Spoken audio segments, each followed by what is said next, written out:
imensa alegria poder estar aqui participando, para falarmos um pouco mais dessa mensagem do Evangelho. E o trecho que a gente separou, né, a gente pegou, é uma junção de algumas passagens do Evangelho, né, então o chamado do Cristo e a missão dos discípulos. Se a gente pegar no Novo Testamento, no Evangelho de Mateus, capítulo 5, acho que a partir do versículo 13, mais ou menos, logo após as bem-aventuranças, nós vamos ver uma mensagem chamada Missão dos Discípulos, que é quando Jesus fala: vós sois o sal da terra, se o sal tornar-se insonso, com que se salgará? Ou ainda, brilha a vossa luz diante dos homens, vós sois a luz do mundo. Essa mensagem, esse conjunto ali de versículos, é chamado ali a Missão dos Discípulos. Mas a gente resolveu, embora o nome tenha essa relação com essa passagem, a gente vai falar de uma forma um pouco mais ampla, sem não vamos dizer nos limitarmos, mas sem ficarmos explicando o texto em si. Nós vamos falar um pouco mais sobre a vida de diversas figuras, né, dos discípulos, dos apóstolos do Evangelho, e a sua relação perante o chamado com Cristo. Então, logo no começo da passagem do Evangelho, nós vamos vendo ali Jesus chamando seus primeiros discípulos, Pedro e André, logo depois Tiago e João, todos os 4 pescadores, 2 irmãos, então Pedro e André eram irmãos, Tiago e João também. Então ele chama ali, entra ali na praia, chama os 4 primeiros discípulos e fala: vinde após mim, que eu vos farei pescadores de homens. Logo na continuação, então, isso aí ocorre no Evangelho de Mateus, no capítulo 4. Então, logo o próximo capítulo já vai ter sobre a missão dos discípulos. Só que mais para frente a gente ainda vai encontrar, por exemplo, Jesus chamando Mateus. Em outros evangelhos vamos encontrando Jesus chamando Felipe, Natanael. Vamos encontrando Jesus chamando vários discípulos em várias regiões. E é curioso como que todos eles, esses 12 apóstolos, sem pensar 2 vezes, deixam tudo para trás para seguir o chamado de Jesus. Mas uma figura aqui que nos chama um pouco de atenção, que tem um comportamento, a princípio, um pouco distinto, é a figura de Saulo de Tarso. Através do contato que ele já tinha tido por Estevão, por Pedro, e por todos os habitantes ali da Casa do Caminho, podemos dizer que Saulo de Tarso já havia recebido indiretamente o convite do Cristo várias vezes naqueles dias, próximos ali do momento da sua grande conversão. Mas, no primeiro momento, que podemos dizer que ele estava cego para si mesmo, vendo apenas o mundo à sua volta, né? Então, Saulo, que podia ver com seus olhos, mas estava cego para o que lhe acontecia. Alguns dias depois, entrando na cidade de Damasco, vai ficar propriamente cego fisicamente, mas a partir daí começa a enxergar do seu interior. E então, né, Saulo vira e fala para Jesus, que lhe aparece em espírito: Senhor, o que queres que eu faça? Então, a maneira dos outros discípulos também deixa tudo para trás e começa a obedecer a Jesus. E é muito curioso, porque quando nós olhamos todos esses comportamentos, esses exemplos no Evangelho, nós vamos sempre vendo exemplos de figuras que o tempo todo abriram mão dos próprios interesses para trabalhar em nome do Cristo. E quando nós trazemos isso um pouco para a nossa vida, nós encontramos algumas dificuldades. Nós temos também esse interesse, esse desejo de servir a Jesus. Mas quão difícil é para nós tomar esse mesmo comportamento, de deixarmos tudo para trás, deixarmos o nosso egoísmo, o nosso orgulho. Muitas vezes a gente fica tão preso nas situações da vida, em que a gente acredita que o meu propósito de vida é seguir por tal caminho. E daí a gente se recorda de um momento muito bonito no filme Paulo, Apóstolo de Cristo, que Paulo diz: eu estava andando pela esquerda, Cristo me mandou para a direita. Então fui para a direita, e Cristo me empurrou de volta para a esquerda. Em que muitas vezes a gente acha que o nosso caminho, aquele caminho reto a seguir, é simplesmente um caminho sem as curvas próprias da vida. Uma coisa é nos desviarmos, seguirmos para outro caminho. Outra coisa, mesmo quando a gente pega uma estrada reta, você vai de uma cidade para outra, fala, não, é só seguir a estrada linha reta. Ela às vezes tem uma inclinação para cá, uma inclinação para lá, que é a ondulação própria da vida, momentos de facilidade e de dificuldade, em que o nosso comportamento necessita muitas vezes de se adaptar. E justamente por nós termos essa dificuldade de saber compreender os caminhos de Deus, muitas vezes temos dificuldade de dar o passo que a espiritualidade espera de nós. Então é curioso porque, ao analisarmos todas essas passagens desses diversos discípulos e buscarmos fazer, então, um paralelo para a nossa vida, nós vamos muitas vezes achando, não, Deus está querendo tal coisa para mim. E a gente não compreende que a espiritualidade não vai vir nos falar, ó, o seu caminho é esse, esse e esse. Eu muitas vezes brinco aqui, né? Eu falo que eu estou no período ainda de vestibular, de escolha de profissão. Eu falo assim, que se a espiritualidade viesse, me mostrasse aqui, ó, esse é o seu planejamento reencarnatório, me mostrasse tópico por tópico o que eu me comprometi a fazer, eu faria com todo o empenho possível. Mas, infelizmente, para nós, podemos assim dizer, não é assim que a espiritualidade funciona. Eles não vão vir nos falar, ó, é isso aqui que você se propôs. O nosso caminho, nós já estamos aqui vivenciando, mas nós temos o nosso livre-arbítrio. Caminhamos de acordo com os nossos interesses, com as nossas aptidões, mas cabe a nós, uma vez aqui na Terra, decidirmos qual caminho fazer. E é curioso, porque sempre quando buscamos fazer o melhor que nos é possível, sempre que buscarmos caminhar de boa vontade, buscando fazer, né, assim dizer assim como Paulo, Senhor, o que queres que eu faça? Vamos vendo que, ainda que nós erremos de boa vontade, Deus faz com que nós vamos encontrando o nosso destino, muitas vezes apesar de nossas ações. Então nós muitas vezes que desejamos ali servir, mas não sabemos o caminho correto. Se continuarmos caminhando com boa intenção, pouco a pouco vamos nos encontrando no caminho que precisávamos de alcançar. Assim como a gente encontra naquela passagem muito bonita que vai dizer que Deus escreve certo por linhas tortas. Então, muitas vezes a gente acha que o caminho é de um jeito, mas o caminho vai ter as suas dificuldades naturais. Muitas vezes você vai para uma direção e, de repente, a vida te encaminha para um outro rumo. E você olha e fala, nossa, mas eu estava tão certo que era esse o caminho a seguir. E então, diante das próprias situações da vida, com o tempo, as coisas voltam para a direção que você esperava. Porque o que importa não é o destino em si, mas a viagem. Então a gente pega, por exemplo, Paulo de Tarso, que tinha certeza que ele iria pregar em Roma. Ele sentia que Deus queria que ele pregasse em Roma. Mas tantas vezes nas suas caminhadas, nas suas viagens, ele tentou ir até Roma e teve o seu desejo frustrado. Cada vez era uma coisa diferente que acontecia que lhe impedia de caminhar até Roma. Até que um certo dia, eis que ele indo, tentando mais uma vez ir até lá, recebe um pedido de emergência para que fosse para Jerusalém auxiliar os outros discípulos, os outros apóstolos. Então, mais uma vez, ele abre mão do seu desejo de ir a Roma para ir até Jerusalém. E lá, ele é preso. E olha só como que a vida opera de formas misteriosas. Sendo preso em Jerusalém, ele apela por ter cidadania romana, e ele é levado para ser julgado, adivinha onde? Em Roma, por César, pelo César Nero. E então, lá em Roma, sua pregação vai sim acontecer, mas numa circunstância que ele mesmo não esperava.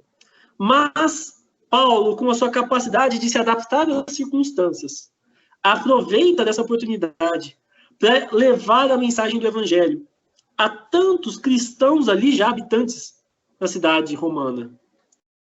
Então é curioso, porque quando a gente olha isso para a nossa vida, a gente fala, então, o que Deus quer de nós? Estamos aqui na condição de discípulos de Jesus, não ainda apóstolos, ainda desejosos de conseguir vivenciar um pouco mais a mensagem do Evangelho, questionamos o que Deus espera de nós.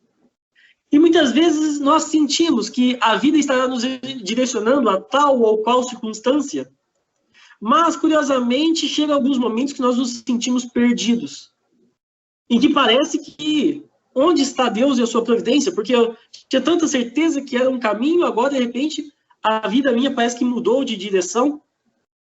Entretanto, quando nós olhamos lá na frente, nós percebemos que tudo aquilo estava conforme os propósitos divinos. Deus não nos fala, muitas vezes, o ponto final na qual devemos ir.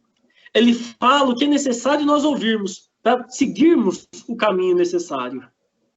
Então, quando a gente pega isso, por exemplo, voltando para a vida dos primeiros discípulos, nós vamos ver na figura de um Pedro, de um João, de um Tiago, figuras que tanto ali queriam seguir a Jesus, que esperavam poder ali servir fielmente ao Cristo. E nós analisamos algumas passagens, por exemplo, de Pedro, que é um dos que a gente percebe tanto empenho para não decepcionar Jesus. Um dos apóstolos, nós encontramos tamanha determinação para seguir os ensinamentos do Mestre, mas que no momento tão necessário que é ali, quando Jesus está sendo preso, Pedro, que acreditaria que seguia o Mestre até o fim, fraqueja naquele momento, fica assustado e nega o Cristo 3 vezes. E a gente pode olhar e falar, nossa, mas foi uma fraqueza de testemunho de Pedro.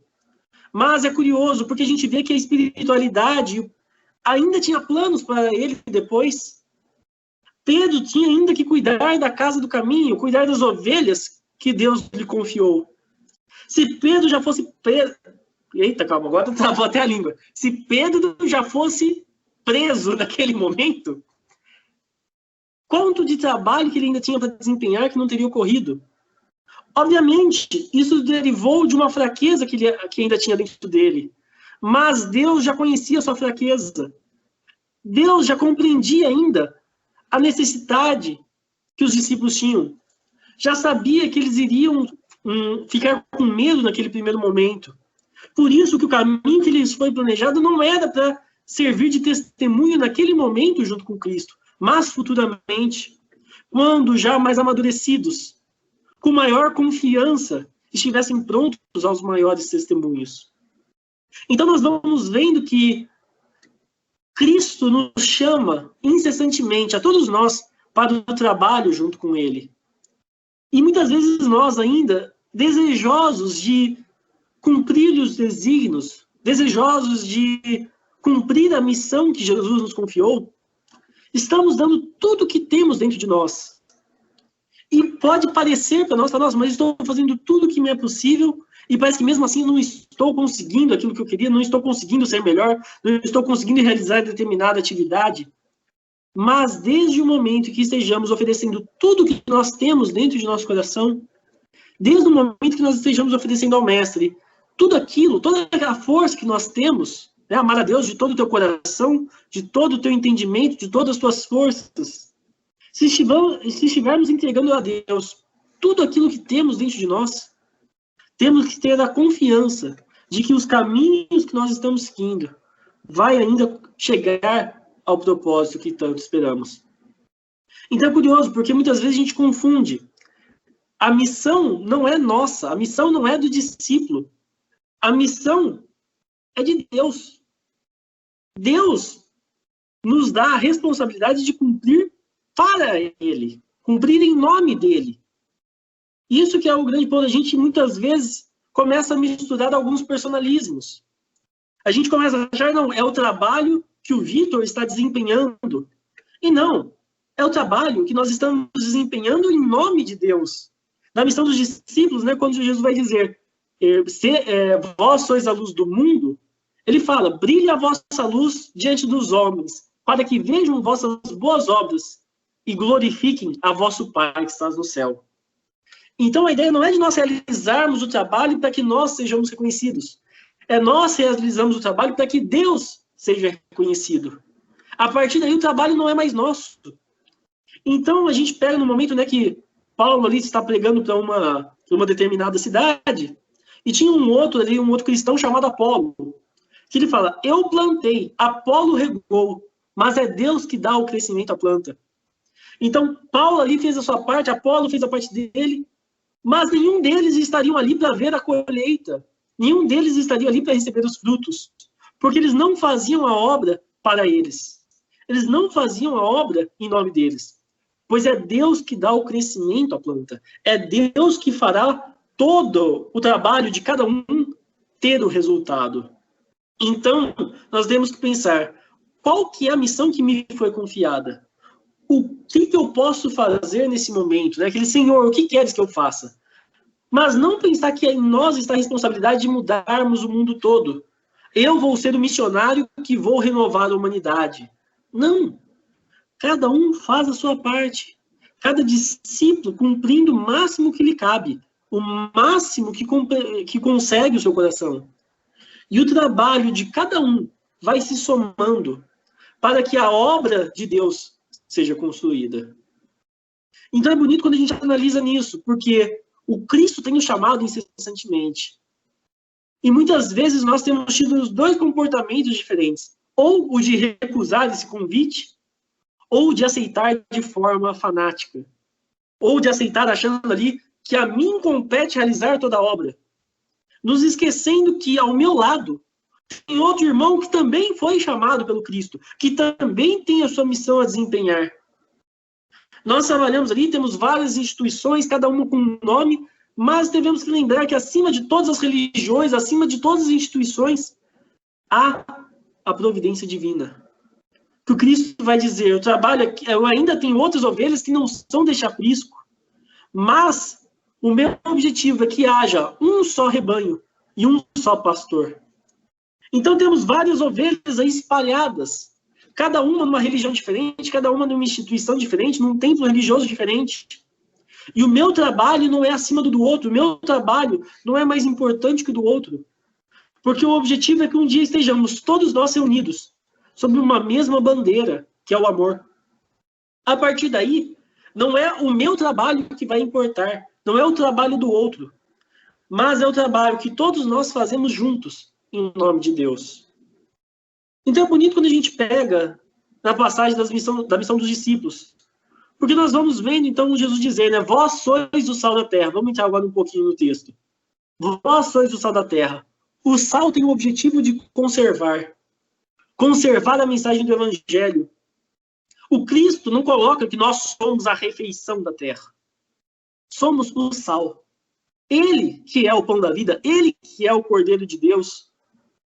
O Cristo, a mensagem do Cristo, é o alimento que aquele que comer não mais terá fome, que aquele que beber não mais terá sede.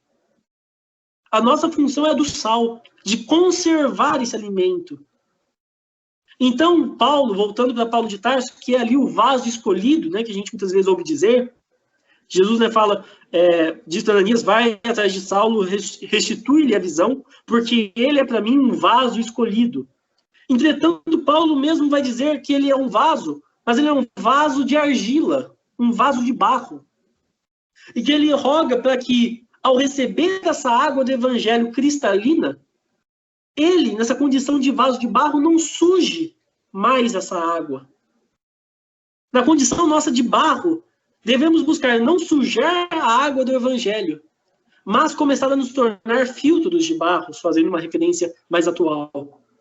Em que, em vez de poluirmos a mensagem do evangelho, sejamos agentes para que a água continue tão cristalina quanto nos foi confiada. Não entorpecendo a mensagem, não desvirtuando, mas mantendo com toda a sua pureza possível. Não a pureza da letra, do texto escrito, mas a pureza do sentimento, a pureza do amor. Porque o amor é o único caminho. O amor paciente, o amor que tudo sofre, tudo espera, tudo crê, tudo suporta.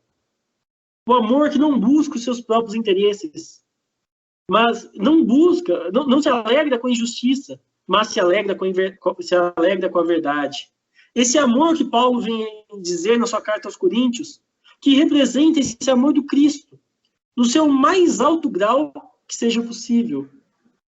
Então nós começamos a ver que a missão do discípulo, e futuramente a missão do apóstolo, não é de ele ser o responsável por todo o desenvolvimento. Não é ele ser o salvador do mundo, porque o salvador já veio. Jesus, Yeshua, Deus salva, é o nome de Jesus. Yeshua, em hebraico, Deus salva. Deus é o salvador, Deus liberta. O Cristo é o salvador. Não devemos nós pensar, não, o Cristo não conseguiu renovar todo mundo, quando veio eu vou renovar. Não, o Cristo veio e ofereceu essa mensagem do Evangelho, esse ensinamento do amor ao próximo, como seu irmão, e o amor a Deus como um pai. O amor que faz com que nos compreendamos todos nós como uma família perante Deus. Nossa missão não é virmos aqui e construirmos algo diferente. mas conservarmos a mesma pureza do amor do Cristo.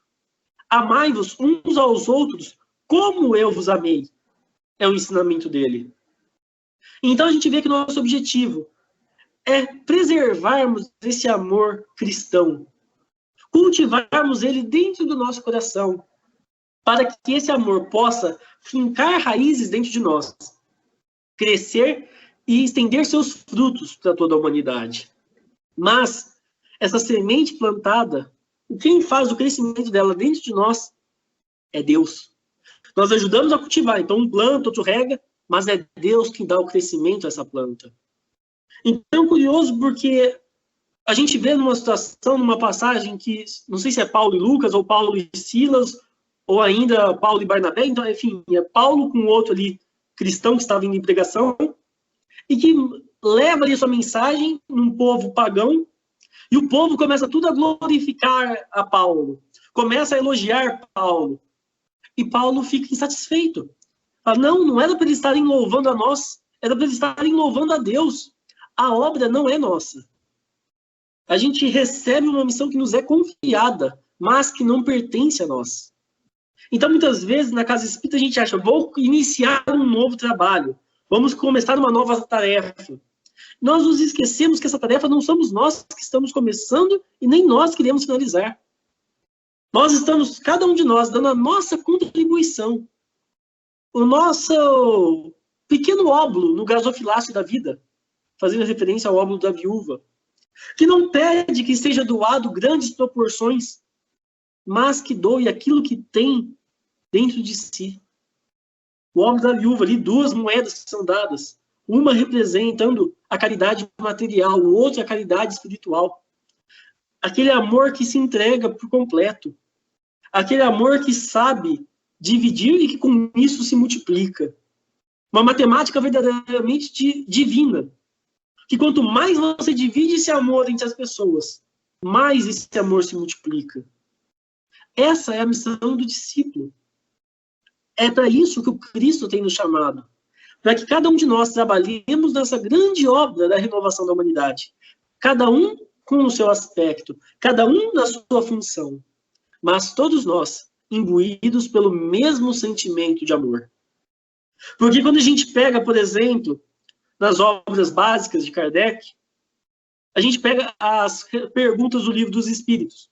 E a gente vê que uma ou outra mensagem tem o nome do espírito que assinou. A maior parte das respostas não vem o nome de qual espírito que foi. Porque o nome próprio perde a sua importância. Não importa se foi o espírito A, B, C e D. Qual deles que escreveu a mensagem, se todos estiverem imbuídos do mesmo sentimento de amor.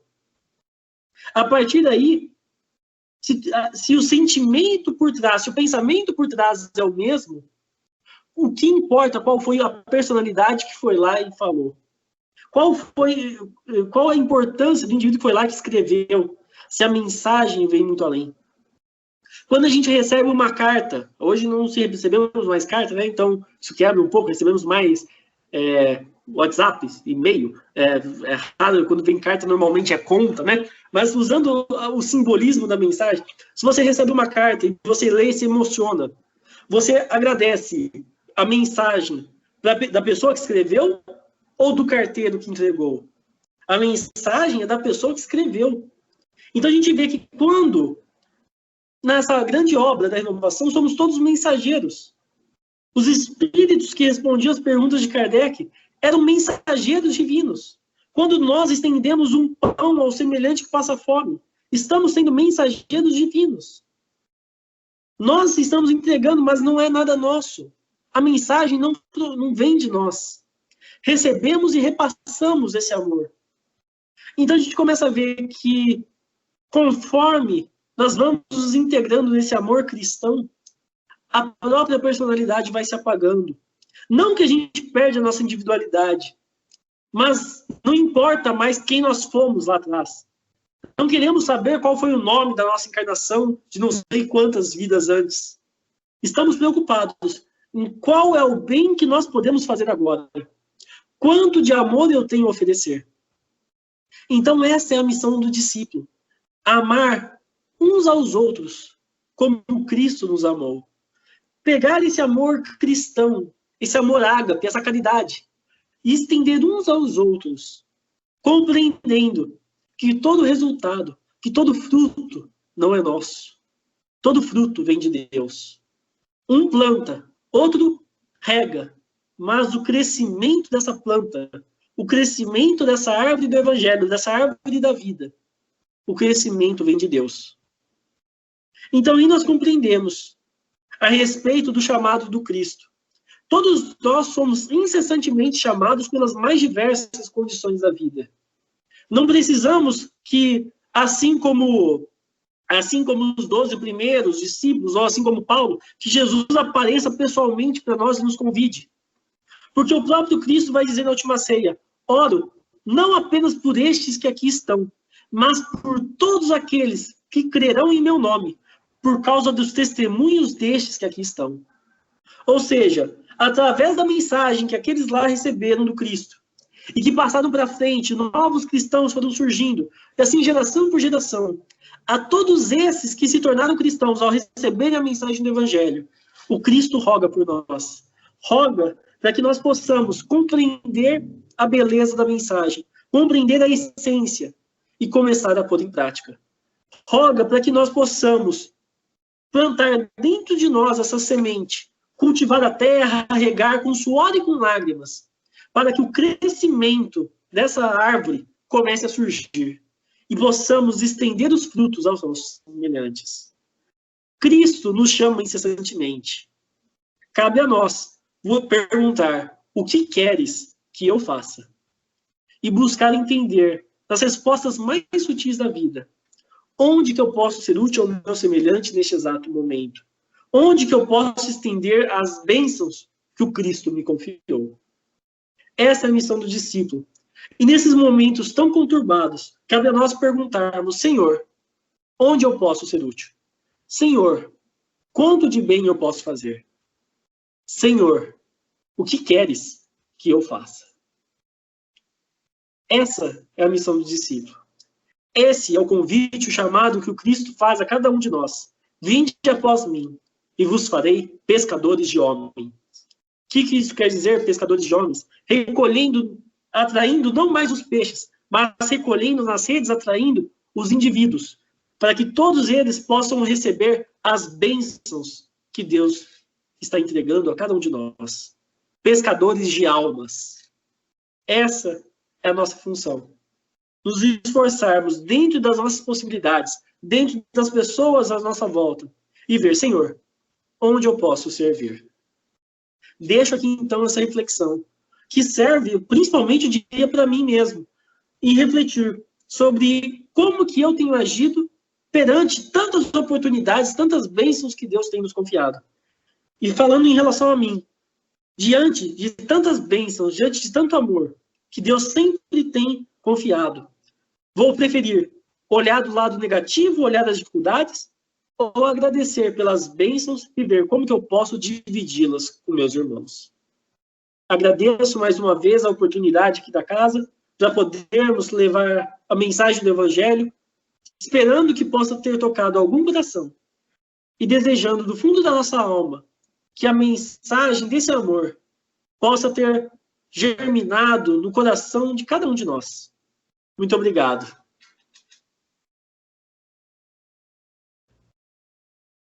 Nós agradecemos, com certeza.